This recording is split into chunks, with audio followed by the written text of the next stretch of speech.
Hello students, welcome to our YouTube channel commerce with Kanojia ma'am. Students, आज की जो हमारी वीडियो है वो है चैप्टर नंबर 4 की पार्ट नंबर 3 वीडियो, जिसके अंदर हम क्या कवर करेंगे, रीसेंट ट्रेंड्स इन रिक्रूटमेंट कि रिक्रूटमेंट प्रोसेस के अंदर कौन कौन से नए जो हैं ट्रेंड आ गए हैं।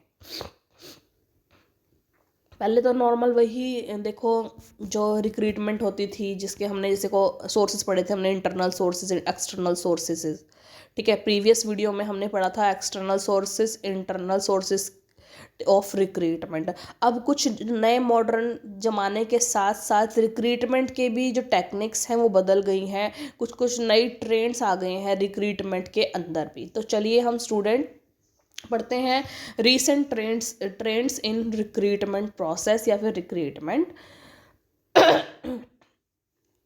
फर्स्ट है ई रिक्रूटमेंट, यानी कि इंटरनेट के थ्रू रिक्रूटमेंट करना है। देखिए, e recruitment is the use of modern technology comprising internet to assist the recruitment process. Organization advertise their job vacancies on website and job seekers either fill up the forms on the website itself or send their biodata through email using the internet।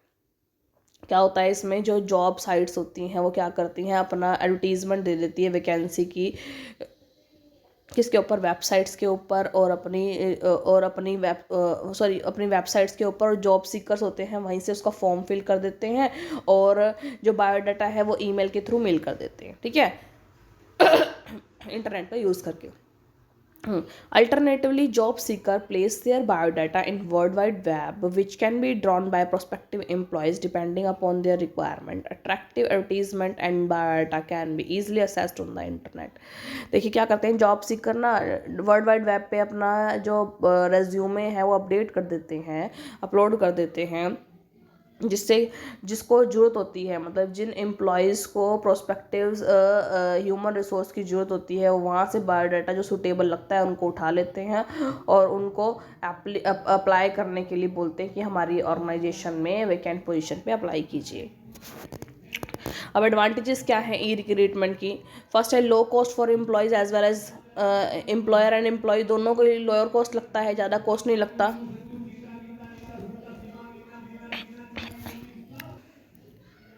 Access to internet is available 24 hours in a day and throughout the years. मतलब अगर internet को हम 24 hours use कर सकते हैं तो उसके through हम मतलब 24 आवर्स रिक्रूटमेंट की प्रोसेस को हम कभी भी कर सकते हैं। नो इन्वॉल्वमेंट ऑफ इंटरमीडिएट्स, बिचौलिए की जरूरत नहीं पड़ती हमें, यहाँ पर हम डायरेक्ट रिक्रूटमेंट कर रहे होते हैं। Reduction in time for recruitment at instant access to information is available any time. जो रिक्रूटमेंट की प्रोसेस है जिसमें टाइम लग जाता है तो उस टाइम का रिडक्शन होता है, टाइम रिड्यूस हो जाता है, क्योंकि हमें जो इन्फॉर्मेशन है वो कभी भी मिल जाती है। ठीक है, recruitment of people possessing the right skill set, जो उन लोगों की रिक्रूटमेंट हो जाती है जिनके पास जो डिज़ायर्ड स्किल्स हैं वो अवेलेबल है। Increase efficiency of recruitment process की एफिशिएंसी इंक्रीज करता है ई रिक्रूटमेंट। देखिए हमने पढ़ा रिसेंट ट्रेंड में फर्स्ट है ई रिक्रूटमेंट, यानी इंटरनेट के थ्रू रिक्रूटमेंट आज के मॉडर्न टाइम में नया आ गया है।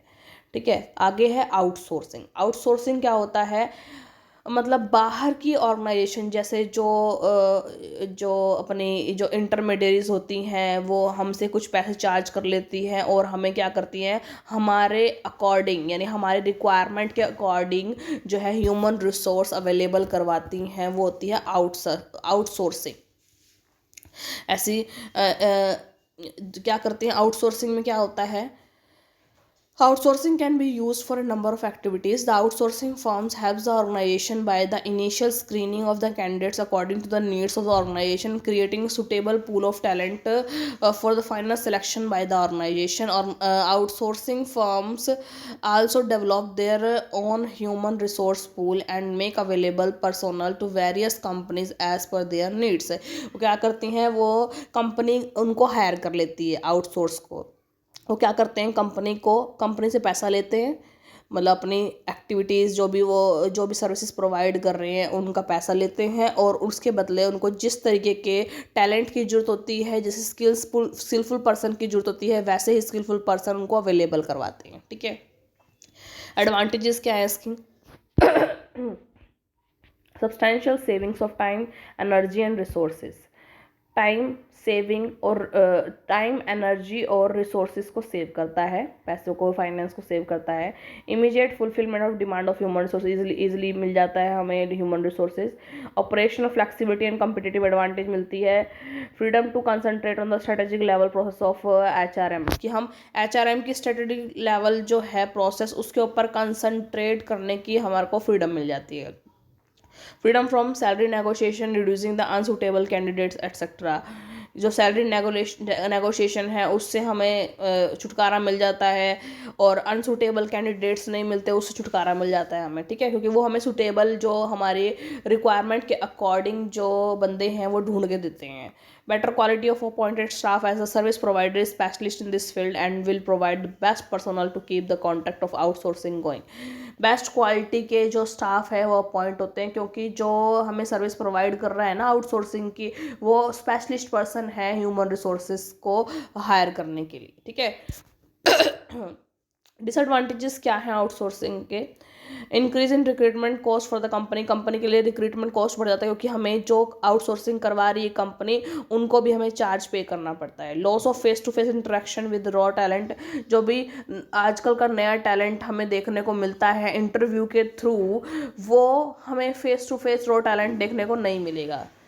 Depletion of the ability to develop the companies in house employees, जो एबिलिटी है उसकी डिप्लेट हो रही है। Develop the company in house employees, जो कंपनी के इन हाउस एम्प्लॉयज़ हैं उनको डेवलप करने की। लेस चैलेंजेस एंड, देखो इन हाउस जो एम्प्लॉयज़ होते हैं उनको डेवलपमेंट नहीं मिल रही, क्योंकि देखो पता है कि हमें बाहर से बंदे हायर करने हैं, हम बाहर से हायर करवा लेते हैं, तो जो हमारे एम्प्लॉयज़ हैं उनको हम ट्रेनिंग के थ्रू डेवलपमेंट नहीं करेंगे। Less challenges and consequently lower morale of employees of HR department, challenge कम है इसके अंदर, ठीक है, क्योंकि पता है सामने से हमें जो है बंदे अपने आप ही ह्यूमन रिसोर्सेज हमें पैसे दे के हमें मिल जाएंगे, ठीक है। Over use of outsourcing can change A companies culture over a period of time, अगर हम ज़्यादा ही डिपेंड हो जाएंगे आउटसोर्सिंग के ऊपर तो हमारा वो कल्चर चेंज कर देगी हमारे ऑर्गेनाइजेशन का। आगे है पोचिंग और रेडिंग। पोचिंग और रेडिंग, नाम है पोचिंग करना, मीन्स एक तरह से लगा लो किसी को मक्खन लगा के अट्रैक्ट करना, या फिर रेडिंग, किसी दूसरी ऑर्गेनाइजेशन के ऊपर रेड करना। यानी कि पोचिंग और रेडिंग का मतलब होता है मक्खन लगा के, मीन्स सामने वाली जो हमारी कॉम्पिटिटिव ऑर्गेनाइजेशन है उसके जो एक्सपर्टाइज जो एम्प्लॉयज़ हैं और जो इसके जो बेस्ट से बेस्ट ह्यूमन रिसोर्सेज हैं उनको अट्रैक्ट करना मक्खन लगा के, मीन्स उनको हम आपको प्रमोशन देंगे, हम आपको इससे डबल सैलरी देंगे, आप हमारे लिए वर्क कीजिए, आप उस ऑर्गेनाइजेशन को छोड़ के हमारे लिए वर्क कीजिए। ये सब चीज़ उनको ल्योर करके हम क्या करेंगे, अट्रैक्ट करेंगे कि आ जाओ हमारे पास, और उनकी ऑर्गेनाइजेशन को छोड़ दो और हमारे पास आ जाओ, आपको डबल पैकेज देंगे, जो वो आपको ऑफर कर रहे हैं उससे डबल पैकेज हम आपको ऑफर करेंगे, सारी सर्विसेज प्रोवाइड करेंगे। ये होता है पोचिंग और रेडिंग करना। Poaching means attracting a competent person already working with another reputed company in the same or different industry में हो सकती है, by offering attractive pay package, उनको अच्छा पे पैकेज अट्रैक्ट करना, देके अट्रैक्ट करना, and incentive which are far better than the current employer of the candidate, जो अभी करंट एम्प्लॉयर जिसके पास काम कर रहा है वो उससे अच्छा पैकेज देने की उसको वही बात बोलता है। While it may look like a normal business practices, it is generally considered unethical as the poaching company takes the benefit of an employee who get trained, developed and experienced in some other organization। देखो वैसे तो एक normal task है, ये normal practice है, लेकिन फिर भी ये अनएथिकल है, मतलब हम इसको एथिकल नहीं मांगेंगे, क्योंकि सामने वाली ऑर्गेनाइजेशन ने उस बंदे के ऊपर अपना टाइम भी लगाया हुआ है, अपनी ट्रेनिंग के थ्रू अपना पैसा भी लगाया हुआ है, उसकी डेवलपमेंट करी है, और आपने क्या किया, बस डबल पैकेज देके उसको अपनी तरफ अट्रैक्ट कर लिया, तो ये अनएथिकल प्रैक्टिस है।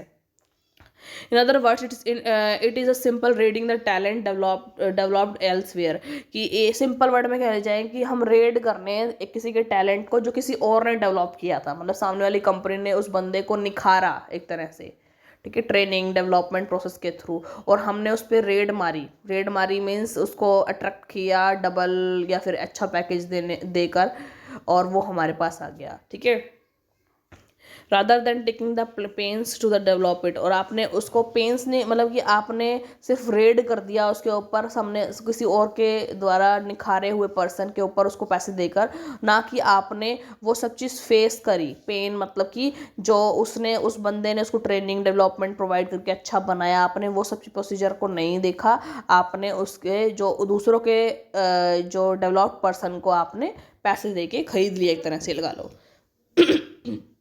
However, today's fiercely competitive business era is making it necessary to do। लेकिन आजकल के जो competitive era हो गया है उसके अंदर ये कंपलसरी हो गया है कि ये चीज़ नेसेसरी हो गया है कि ये चीज़ कर रहे हैं लोग, वैसे तो अनएथिकल है।